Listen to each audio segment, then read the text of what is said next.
But this is the part of the game I usually give my post-game thoughts on the entirety of the game. And now this one's a unique perspective because my recording failed the last time I tried to finish this game, and hopefully it doesn't now. Um, so I did give a review, but I have now that I didn't post.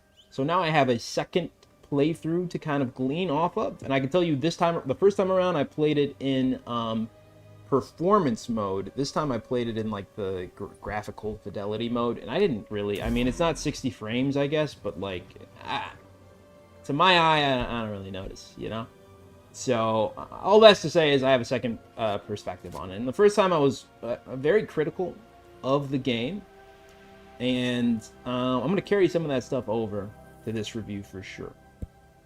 I usually go over three topics. I go over the story, the gameplay, and then the graphics, right?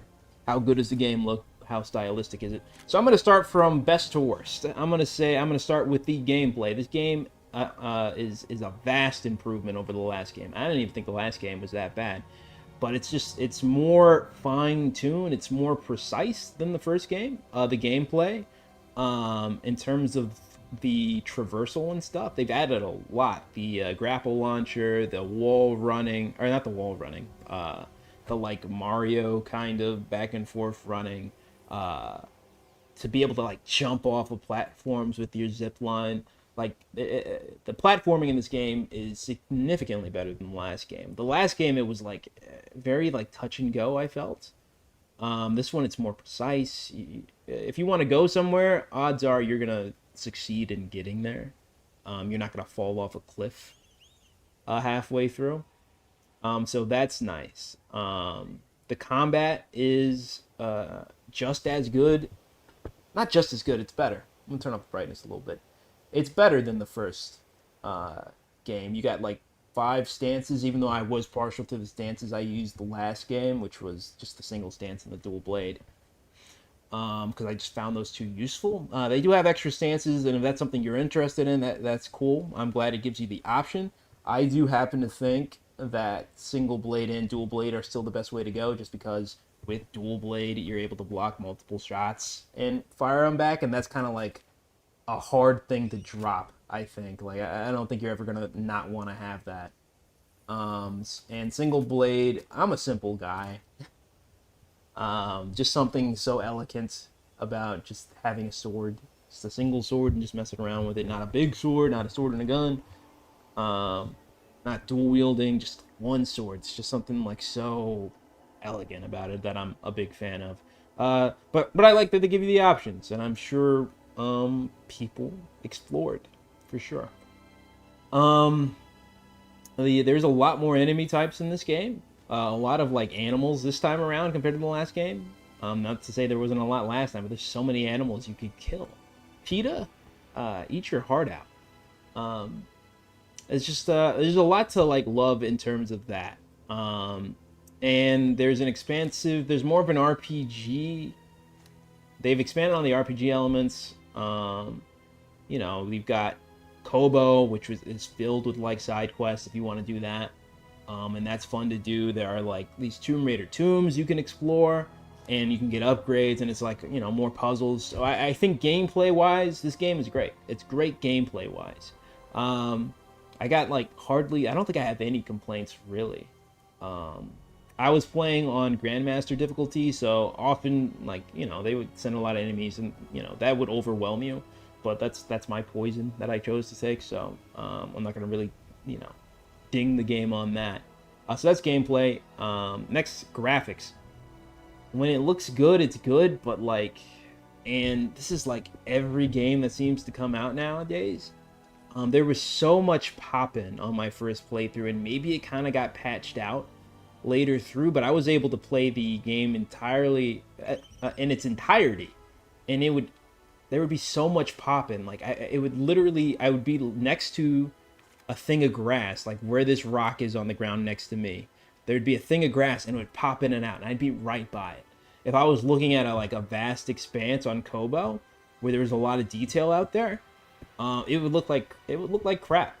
And I just don't understand why that's the case. This game is like 50 plus gigabytes, where's the optimization, you know? Like, why am I still buying a game day one that shouldn't be out day one? Like, I just don't believe that a game has to come out in a state where it's like, we'll fix it later, we'll fix it after release, we'll fix it after release. Fix it before release, and then I don't have to complain about it. It would just be so bad at times. The pop in, the texture load in, it would just be so bad. When it looks good, it's good, but when it looks bad, it's bad. And that was like a carryover from the first game, because the first game was a lot like that too. But that's graphics. It looks good. It's just oftentimes it also looks bad, and that's just because maybe leave it in the oven another month or two. I don't know. Like, I'd rather wait and have a game that I don't have to complain about as much than a game I have to complain. Story. The story was probably my least favorite part of this game. I'll start with what I liked with the story. Like, the entire like final act of the game. Like, once you're on Jeddah and like Bode betrays you, then that's when the game really kicks off, and that's when I'm like really interested in it. I like the betrayal. There are these character moments that you don't have in the first 2/3 of the game between like your villain and your hero. That you have in this latter half of the game, and it's just, I don't know, it really ramps up, and there's like really this scale, and there's like a focus to the story in the second half. Like, get Bode. Like, it's that simple. Get Bode, and it doesn't make you do a million side quests to get to Bode. It's just like, nah, we're getting to Bode and we're doing it now. Contrasted that to the first half of the game, I really like the intro. I like the Coruscant part because, it's like a love-hate thing with the first half. I want to talk about that right now. Sure. I like and I hate when a game starts you off and it's like, oh, what's going on? I don't know. You know what I mean? I like, how do I say this? I like the intrigue in the intro. It's like, oh, who are these people you're with? What are you doing on Coruscant? You've been captured. Like, I like that. That's fine. I don't like the beginning of the game in contrast to the end of the last game. The end of the last game, you're like with your crew. You literally, Marin literally just got on board. She got on board the last maybe like 2 to 3 hours of that game. You finally have your crew, and you're expecting to see the next game, like, oh, what's the crew doing? And this game starts you off, and you're with an entirely different crew. There's like this big time jump. I'm not a big fan of like time jumps because it's like manufactured tension. It's manufactured intrigue. It's like, oh, what happened? Why aren't they together? Like, show me that. Like, don't tell me that. And we spend a good chunk of the game like reuniting with everyone, and we like get bits and pieces of why they've separated.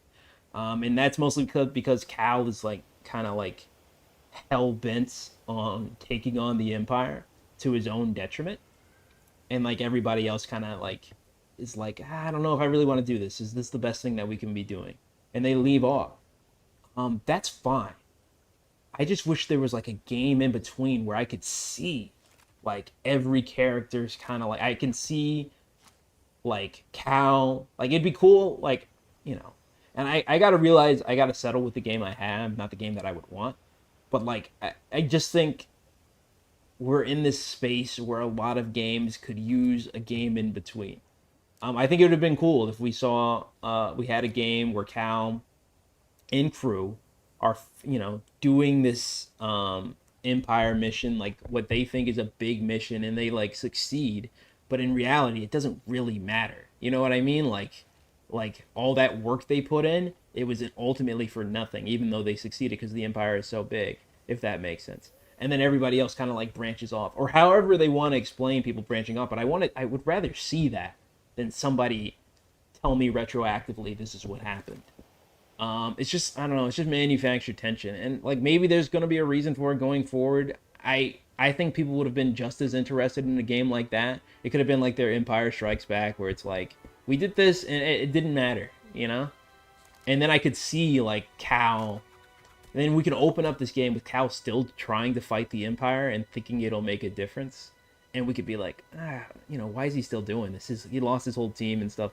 Like, having that background going in would have been, to me, much better than picking it up throughout the story. I just think there's this habit. And I said the same thing with God of War Ragnarok. It's like, I feel like a game in between would have really helped this.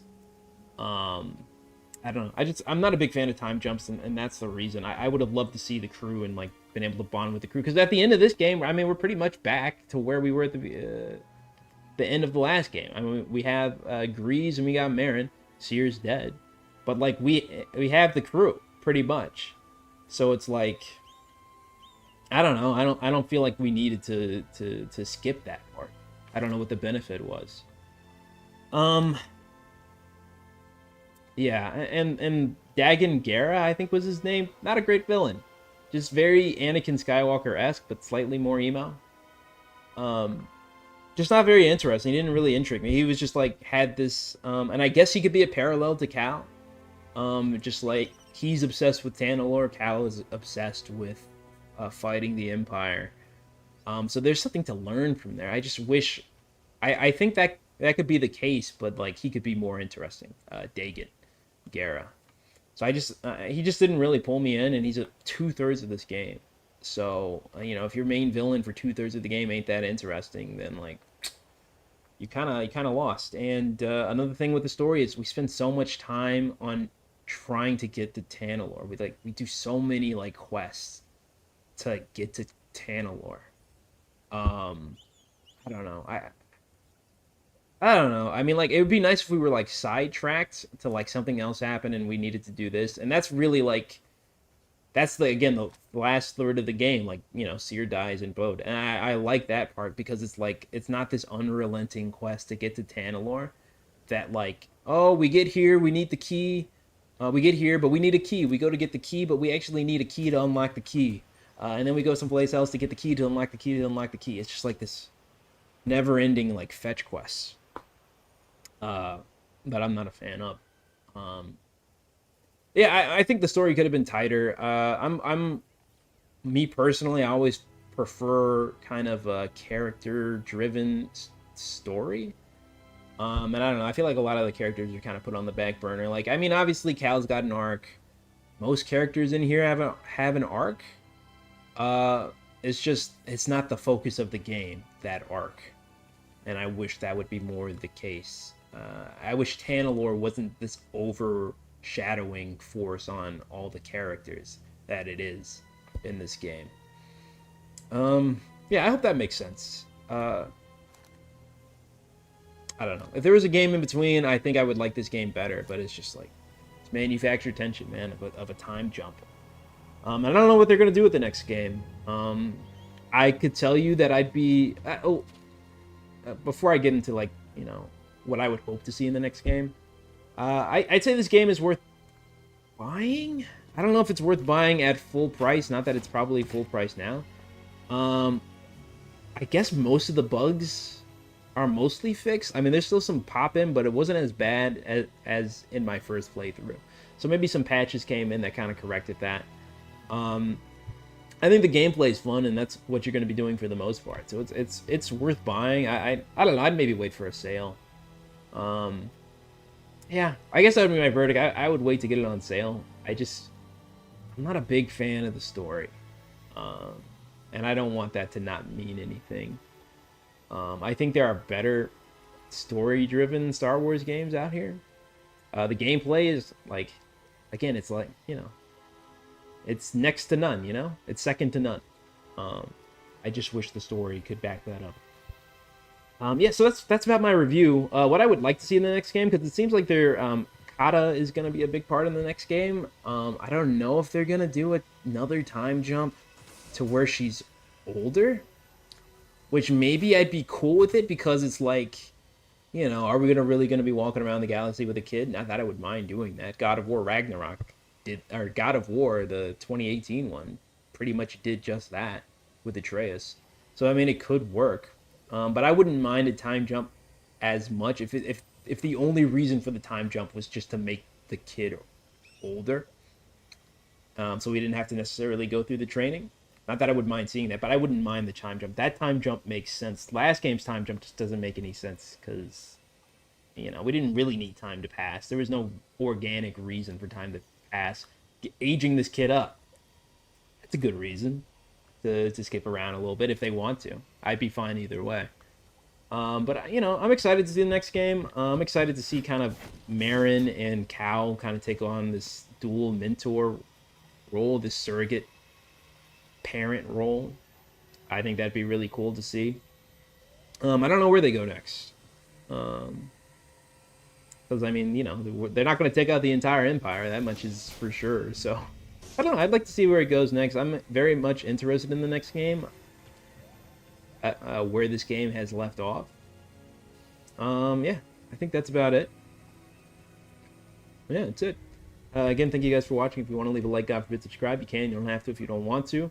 Next thing you'll see on this channel is probably Spider-Man Web of Shadows. I got to get my Xbox 360 from my parents' house to be able to play that. And hopefully it works with my Elgato. I don't think it'll be a problem. I hope not, because I don't know how to emulate anything. So if that doesn't work, then I guess I'm not doing that. But I'm looking forward to playing Web of Shadows again. It's one of my favorite Spider-Man games, and I don't even know if it really deserves to be. I haven't played it in like a decade. But we'll see when we get back to it. I remember the combat being a lot of fun. So if not the story being that great. But we'll see. Thank you guys for watching. Hope to see you guys in another video. Adios.